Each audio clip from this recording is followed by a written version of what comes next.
Bismillahirrahmanirrahim. Neruskeun hanca kitab Ihya Ulumuddin jilid kahiji halaman 38 pangluhurna. Bismillahirrahmanirrahim. Waqala sareng ngadawuh Kanjeng Nabi Muhammad sallallahu alaihi wasallam, la mautu yakin ari maut qabilatin sagolongan aisaro eta teh leuwih gampang min mauti alim timanan mautna jalma ahli ilmu. Waqala sareng ngadawuh Kanjeng Nabi Muhammad sallallahu alaihi wasallam, anasu ari manusia teh ma'adinu eta pirang-pirang pependeman kama adin nidahabi sapertikeun pependemanna tina emas wal pidoti sareng tina perak.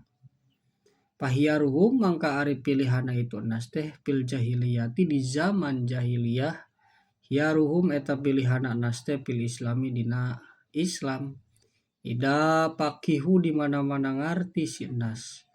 Waqala sareng ngadawuh Kanjeng Nabi Muhammad sallallahu alaihi wasallam, yuzanu bakal ditimbang yaumal kiamati dina poean kiamat midadul ulama'i naon midadul ulama'i tinta na para ulama bidami syuhada'i ku darahna pirang-pirang anu maot syahid. Waqala sareng ngadawuh Kanjeng Nabi Muhammad sallallahu alaihi wasallam, man sahajal hafado anu hafal si man min ummati ti umat kaula arba'ina kana 40 naonana hadisna minas sunnati tina sunnah hatta yudi sehingga ngadatangkeun si man hakana ieu arba'ah ilaihim ka itu nas. Tu maka bukti kaula teh lahu kasih man sapian bakal nyapaatan wasyahidan sareng bakal nyaksian yaumal kiamati dina poean kiamat. Waqala sareng ngadawuh Kanjeng Nabi Muhammad sallallahu alaihi wasallam, man sahajalma hamila anu mawa si man min ummati ti umat kaula arba'ina kana 40 naonana hadisna laki ya bakal patepung si man Allah ka Gusti Allah taala azza wa jalla yaumal kiamati dina poean kiamat pakihan barina anu ngarti aliman tur anu nyaho. Waqala sareng ngadawuh Kanjeng Nabi Muhammad sallallahu alaihi wasallam, man ari saha jalma tafaqaha anu ngarti si man pidini dina agama pidinillahi dina agama Allah azza wa jalla kapam eta bakal nyukupkeun hukasi man saullah Gusti Allah taala yaumal kiamati dina poean kiamat pakihan barina anu ngarti kapa bakal nyukupkeun hukasi man saullah Gusti Allah taala makana perkara ahama anu neja si man hukana eta ma warizqu sareng bakal ngarizkian Allah hukasi man min haitsu la yahtasib tina sakira-kira henteu arah dina anu teu disangka-sangka si man. Waqala sareng ngadawuh Kanjeng Nabi Muhammad sallallahu alaihi wasallam, auhiya maparinkeun wahyu saullah Gusti Allah azza wa jalla ila Ibrahim alaihi salam ka Nabi Ibrahim alaihi salam, ya Ibrahim wahai Ibrahim ini saenyana kaula teh alimun eta anu terang ibu anu mika cinta kaula kula alimin ka setiap jalma anu berilmu. Waqala sareng ngadawuh Kanjeng Nabi Muhammad sallallahu alaihi wasallam, al alimu ari jalma anu berilmu teh eta aminun anu dipercaya. Aminullah eta teh anu dipercaya ku Allah subhanahu wa taala fil ardi di muka bumi. Waqala sareng ngadawuh Kanjeng Nabi Muhammad sallallahu alaihi wasallam, sinpani min ummati dua golongan ti umat kaula teh ida solahu di mana-mana geus beres itu sinpan soluha maka bakal mereskeun saanasu manusia waida pasadu di mana-mana ruksak itu sinpan pasada tah bakal ruksak ngaruksak saanasu manusia al umarau tegasna para pamimpin wal fuqaha sareng pirang-pirang ahli fikih. Waqala sareng dawuh Kanjeng Nabi Muhammad sallallahu alaihi wasallam ida ata di mana-mana geus datang alaya ka kaula naon yaumun hiji poe la ajradan moal aya nu moal tambah moal nambahan kaula pihi dina eta yaum naon ilman ilmu na yukribu anu ngadeukeutkeun eta ilmu ni ka kaula ila Allahi azza wa jalla ka Allah azza wa jalla. Pala burika sareng moal diberkahan sahali kaula pitulu isamsi dina waktu bijilna matahari. Zalikal yaum dina itu poe. Waqala sareng ngadau Kanjeng Nabi Muhammad sallallahu alaihi wasallam pitabdilil ilmi dina ngunggulkeun ilmu ala ibadati ngelehkeun kana ibadah wa syahadati sareng kana maut syahid penyaksian padlul alimi kana lapad padlul alim ari kautamaan jalma nu berilmu alal abidi ngelehkeun ka jalma anu ahli ibadah kapadli sapertikeun unggulna kaula ala adna rajulin kana panghandap-handapna lalaki min ashabi ti sahabat kaula. Pangdur kudu ningali bari mikir anjeun kai pajala kumaha ngajadikeun Allah al ilma kana ilmu mukorinan karena anu ngabarengan lidarajati nubuwati kana darajat kanabian wa kaipah hatta kumaha ngalungsurkeun Allah rutbatal amali kana derajat nu beramal al bujorodi anu dikosongkeun anil ilmi tina ilmu.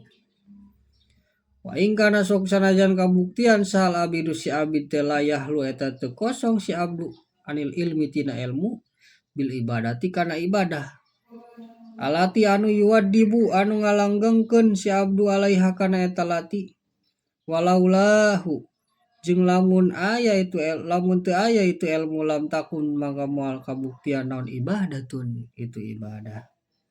Waqala sareng ngadau Kanjeng Nabi Muhammad sallallahu alaihi wasallam fadlul alimi ari kautamana jalma nu berilmu teh alal abidi ngelehkeun ka jalma ahli ibadah kapadil komari sapertikeun unggulna bulan Lailatul Badri dina Lailatul Badar ala sairil kawakibi ngelehkeun kana sasesana pirang-pirang bintang. Waqala sareng ngadawuh Kanjeng Nabi Muhammad sallallahu alaihi wasallam yaspau bakal nyapaatan yaumul kiamat dina poean kiamah salah satun tilu golongan al anbiya tegasna pirang-pirang nabi sumal ulama kadua tuluy para ulama summa syuhada tuluy katilu para maut syahid. Padomu bimartabatin duh pohara agungna ku ieu martabat hiari itu martabat talu eta geus nyandingan martabat anu buata kana kanabian wa pokos syahadati sareng saluhureunna maut syahid ma'ama sarta perkara waroda anu datang ma pipadli syahadati tina kautamaan maut syahid. Waqala ngadau Kanjeng Rasul sallallahu alaihi wasallam ma ubida teu disembah saha Allah Gusti Allah taala bisain ku hiji perkara abdolu anu leuwih abdol min fikhin timanan fikih pidini dina masalah agama wali pakihun sareng yakin ari alwi fikih teh wahidun nu saurang asadun eta leuwih banget ala syaitoni ngelehkeun setan min alpi abidin timanan 1000 ahli ibadah wali kuli sair sareng tetep saban-saban hiji perkara imadun ari aya tihang wa imadu di hada dini sareng ari tihangna ieu agama teh eta al fikhu fikih. Waqala sareng ngadawuh Kanjeng Nabi Muhammad sallallahu alaihi wasallam khairu dinikum ari pang sayana agama aranjeun aisaru eta panggampangna itu din aisaruhu eta panggampangna din teh wa khairul ibadatu sareng pangsayana ibadah teh eta al fikhu fikih. Waqala sareng ngadawuh Kanjeng Nabi Muhammad sallallahu alaihi wasallam padlul mukminin ari kautamana jalma mukmin teh al alimi anu berilmu alal mukminin eta ngelehkeun ka jalma mukmin al abidi anu ahli ibadah bisabina ku 70 naonana darajatan derajatna. Pokola sareng ngadau Kanjeng Nabi Muhammad sallallahu alaihi wasallam innakum sanyana aranjeun kabeh teh asbahtum geus isuk-isuk aranjeun kabeh pi zaman ini hiji zaman kasirin nu loba. Saha pukoha ahli pokah di pukoha ahli pikih di ieu zaman. Qalilun eta teh nu saeutik naon qura'uhu anu ahli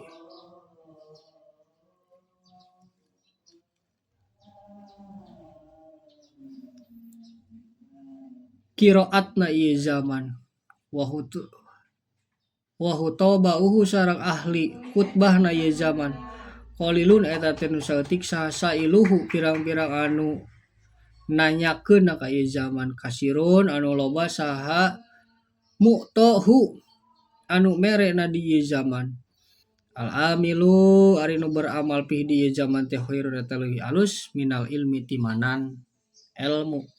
Wasayati sareng bakal datang ala nasi ka manusia teh non zamanun zaman qalilun nu saeutik naon pukoha nu ngarina ieu zaman kasirun tur anu loba naon khutbah pirang-pirang khutbahna ieu zaman qalilun eta nu saeutik samu tohu anu sok merena ieu zaman eta kasirun nu loba saha sailuhu mentana ieu zaman atau nanyakeun ieu zaman ala limu ari ilmu pih di ieu zaman teh khairul leuwih alus minal amali timanan ngamalkeun. Waqala sareng kadawuh Kanjeng Nabi Muhammad sallallahu alaihi wasallam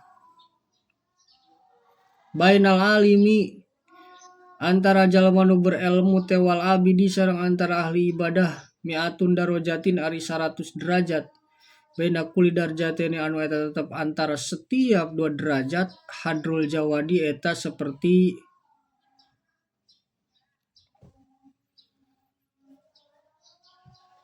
kaburna kuda anu alus al mudmari anu disimpen sabaina sanatan dina salila 70 tahun. Wakila sareng sebagian kilia Rasulullah ayul amali ari anu mana pirang-pirang amal abdul eta nu leuwih utama. Pakola Kanjeng Rasul sallallahu alaihi wasallam al ilmu eta teh uninga billahi ka Allah azza wa jalla. Pakil eta deui ayul ilmi ari ilmu nu mana turidu anu ngamaksud anjeun.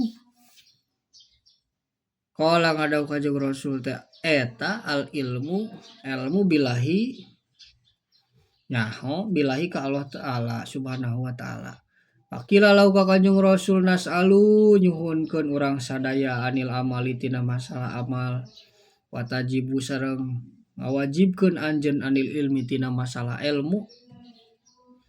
Apalah kadauh Kanjeng Nabi Muhammad sallallahu alaihi wasallam inna qalilal amali sanyana pang saeutik-eutikna amal yan pau anu manfaat itu qalil amal mal ilmi sarta ilmu billahi ka Allah taala wa in kasiro sareng lamun amali sareng lamun lobana amal layar pau eta teu manfaat itu kasirul amal mal jahli sarta bodoh billahi ka Allah taala. Waqala sareng ngadawuh Kanjeng Nabi Muhammad sallallahu alaihi wasallam yab'asu bakal mutus Allah subhanahu wa taala al ubada ka pirang-pirang ahli ibadah teh yaumul kiamati dina poean kiamah yab'asu anu ngirimkeun Allah al ulama ka pirang-pirang ulama sumaya kulu tuluy ngadawuh Gusti Allah taala ya masyarul ulama he golongan ulama ini sanyana kaula teh lam adiu eta teu netepkeun kaula ilmi kana ilmu kaula bikum diaranjeun kabeh ilali ilmi kajaba karna nyaho bikum kaaranjeun kabeh walam adi sareng teu pernah nyimpen kaula ilmi kana ilmu kaula bikum diaranjeun kabeh li uadibakum pikeun nyiksa aranjeun kabeh idhabu kudu indit aranjeun kabeh Waqad gopartu yakin nyata ngampura kaula lakum karanjeun kabeh nasalu nyuhunkeun urang sadaya Allah ka Gusti Allah taala husnal khotimati kana halusna panungtungan. Wa amal asaru anapun kaula sahabat Pakon kola yakin nyata parantos ngadawu Ali bin Abi Thalib radhiyallahu taala anhu lil kumel ka kumel. Ya kumel he kumel alilmu ari ilmu teh hairun eta leuwih alus minal mali timanan harta. Al ilmu ari ilmu mah yahrisu eta ngawaris. Yahrisu eta ngajaga ilmu ka anjeun wa anta barina anjeun tahrisu eta ngajaga anjeun al mala kana harta. Wal ilmu sareng ari ilmu teh hakimun eta jadi hakim wal malu sareng ari harta mahkumun anu sok dihukuman alai mahkumun eleh anu sok dihukuman. Wal malu sareng ari harta teh tan kusu eta bakal ngurangan itu mal naon anafaqahu dina pakahkeun. Wal ilmu sedangkeun ilmu mah yazku eta bakal nambahan tambah-tambah ilmu bil infaqi ku infak. Qala sareng ngadahu saliun Sayyidina Ali Aidon radhiyallahu taala anhu. Al alimu ari jalma nu berilmu teh abdulu eta leuwih unggul leuwih utama minasoimi timanan jalma nu puasa. Al qaimi anu sok nyaring ti peuting sok tahajud al mujahidi anu berjuang di jalan agama. Wa ida mata di mana-mana maot salalimu jalma nu berilmu teh saliman. Tah cacad pilis naon pil islami dina Islam sulmatan kalawan cacad sanyana laya sudu anu teu bisa netepan saha ilah kholapun kajaba aya pangganti na minhum ti itu alim waqala sareng ngadawu Ali radhiyallahu anhu nadiman karana dauman ma'al pahru ila li ahlil ilmi innahum alal huda liman nistahda adilau. Mal pahru henteu ari kagungan ila li ahlil ilmi kajaba pikeun ahli ilmu. Innahum sanyana itu ahli ilmi teh alal huda eta netepan kana pituduh liman pikeun jalma istahda anu nyuprih pituduh siman adilau eta pirang-pirang anu nuduhkeun. Waqad gulamrin maka na yasinuhu wal jahiluna li ahli ilmi a'da'u. Waqad kulamrin yakin ari pangkat setiap jalma mah eta perkara kana anu kabuktian itu kullu amrin yasinu eta bisa itu kullu amrin hukana itu emak. Wal jahiluna sareng ari jalma bodoh li ahli ilmi eta pikeun ahli ilmu adau eta pirang-pirang musuh. Papuj bi ilmi ta'isu haya bihi abadan anasu mauta wa ahlul ilmi ahya'u. Papuj kudu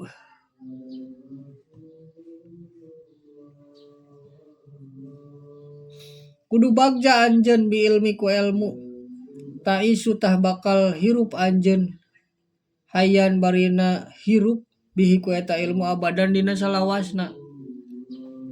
Anasu ari manusia teh mauta eta teh anu maot wa ahlul ilmi sedengkeun ari ahli ilmu ahyau eta pirang-pirang anu hirup. Waqala sareng ngadawu sa Abu Aswad laisa sayun teu aya naon saeun hiji perkara aju anu leuwih mulia minal ilmi timanan ilmu. Al muluku ari pirang-pirang raja hakamun eta pirang-pirang anu ngahukuman anasa ka manusia. Wal ulama sareng ari pirang-pirang ulama teh hakimun eta anu ngahukuman alal muluki ka pirang-pirang raja. Waqala sareng ngadawu sa Ibnu Abbas radhiyallahu taala anhu mahoyyirun hiyar geus dibere pilihan saha Nabi Sulaiman bin Daud alaihi masalam bainal ilmi antara ilmu wal mali antara harta wal muluki sareng antara kerajaan.